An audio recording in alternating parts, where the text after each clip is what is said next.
I'm coming back to finish this last little point of this episode because we're at the end of it. I expect that you would have to come back and get the last of it because of the fact that it's a lot of content and it's very expansive. So you can't get all the revelation in watching it once. I had to go back and watch it again. Because I say what I say, but I don't know what God is saying. And I know it's God because of the fact when I go back, I'm like, I didn't even remember saying that. That's what prophetic voices do. When they truly are of God, you ain't sitting up here planning your words out. I don't plan this. I just happen to be watching the episode. And as I sit down here to talk to you, God starts to download. I just take the note so that I'm literally going scene by scene of the episode and God's dropping the scripture he needs me to go to. Dropping the part of the word that he needs for me to bring you revelation of. Dropping even the other prophetic voices that give you more detail into what that little thing is. He's doing that. You think I sat up here and figured out all that stuff before? No. I just literally wrote the outline of the episode. And I feel the Lord saying, write down the right outline of this episode. That's what I do. And then in the moment, he speaks. I don't plan this stuff out. But with that being said, so the Lord is in the midst of doing a divine reversal. That was what a divine reversal was. They literally took the vehicle that he was sitting in and reverted the power to another vehicle to make it think and trick. Sometimes what Lord will do is trick your enemies into thinking that you're where they thought you were. But he's actually got you under a shield of invisibility. There's a scripture, I believe it's Psalms 27:5, that talks about he hides you in his pavilion in order to create a shield of invisibility in some versions that allow you the ability to get away from the attack. They rerouted the attack to another vehicle so that Bozer could get out of the vehicle. God is going to reroute the attack. Don't expect what you thought or have previously seen in previous seasons to commence this time. It's not going to happen. It's going to be something different. God is doing a miraculous work. I'm doing a new thing. Shall you not perceive it? And because he's doing this new thing, he's rerouting what people thought was going to be the outcome. The scenario looks just like the scenario you were in before. Apostle Youngblood did a word a while back. It was about 2 months ago. And he talked about the fact that what God is doing now is he's drawing your enemies out into believing, oh, look, this is going to happen this way. And you even see it as that. God ain't even telling you, nah, it's not gonna do that. I need it to look like it's gonna do that. I need it to look like this is about to blow up in your face. Because then your enemies are gonna get real close. Because they're now looking through the glass like, I know this is gonna blow up in their face. I know it is. And God was like, oh, look at y'all. Y'all just done came out of your hiding spaces. You just exposed yourselves and you're all standing. I was literally, what was that I was looking at? Oh my goodness. It was something yesterday and my dad had the TV on and they literally were talking about, like, it was a vehicle that was doing a jump and the person was making the point of saying sarcastically, so what we doing is we gonna stand right where the vehicle is gonna jump at and put ourselves in danger. This is exactly what the enemy is doing. He's literally putting himself out there because he can't help but watch. He's like, I gotta see this fall in their face.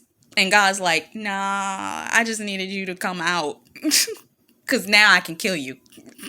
That's what that was about. I needed you to come out because your prideful, arrogant behind can't stand to step back and watch. You gotta be up front. You gotta get the credit for this. You gotta be right there. And because you gotta be right there, guess what? You walked into the exposure in order to be exposed by me. So now I can blow you up.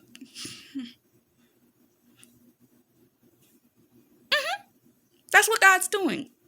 Because the enemy could not stand not being in the midst of it. In most crime scene shows, what do they always say?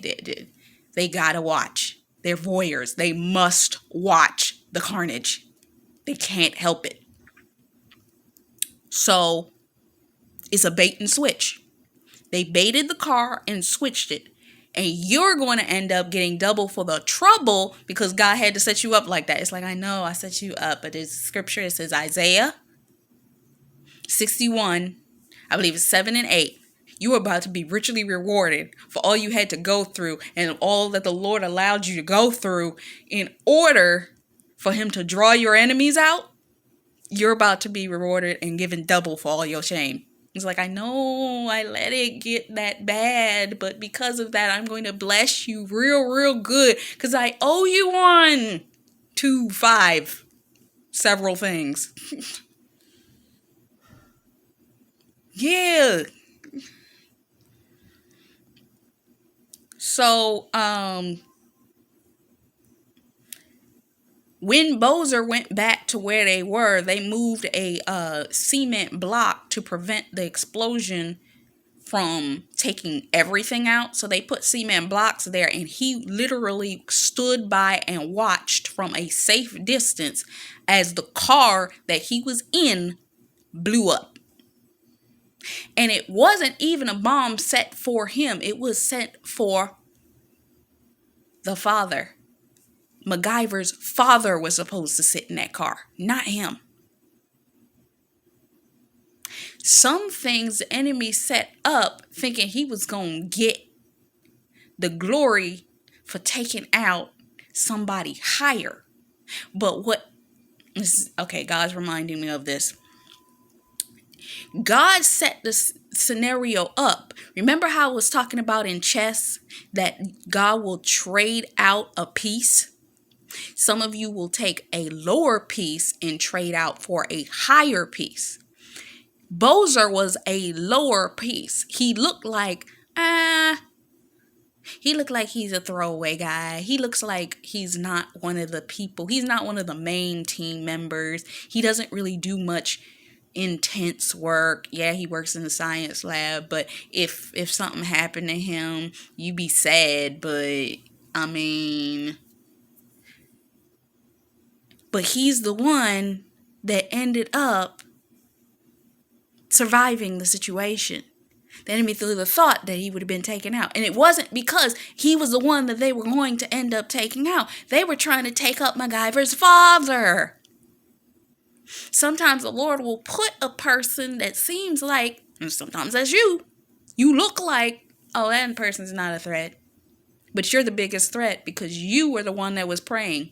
You were the one that was figuring out. You were the one that has the skill like Magyver that you are mentally processing it and you are literally breaking the whole thing down and literally is making an impact. I heard Megan Michelle did a video the other day literally stating, you don't know what your prayers have done for your family. You don't know the prayers you have prayed. Some of you don't know what the prayers have done for your God-ordained spouse. Y'all still sitting there crying and whining in depression because your spouse ain't showed up. But when he comes, he gonna have a mouthful for you for what you have done in prayer to get them out of their chains and bondages. Because when they truly do tell you what they were going through and why they couldn't get to you, you're gonna now understand, whoa, that's when my prayers broke? What? But you're looked at as, oh, she ain't doing nothing. Oh, he ain't what? They ain't up to much. They ain't making that much of an impact. Remember David? Oh, he out there in the field with the lions and tigers and bears. I mean, he out there probably singing to them. And what did Samuel say? Can we gonna wait until he comes in here because he's the one we want? Excuse me? Yeah. Bozer had what was necessary in order to give them the answer that was needed in order to prevent the bomb from going off with him in the car. Had it been anybody else, they probably would have died. But that one piece of information, which was connected to Magyver, was the one thing that they needed in order to save his life. He watched the vehicle blow up from a safe distance.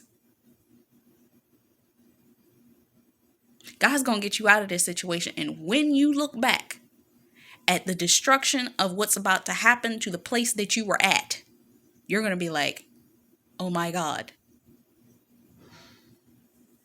Because some of y'all, this is about to be a Lot running out of Sodom and Gomorrah moment. We talked about that in the Adam and Eve word. You just barely made it out. So, I'm done with this part. I'm going to come back because it's another part I got to go into. So I'll be right back.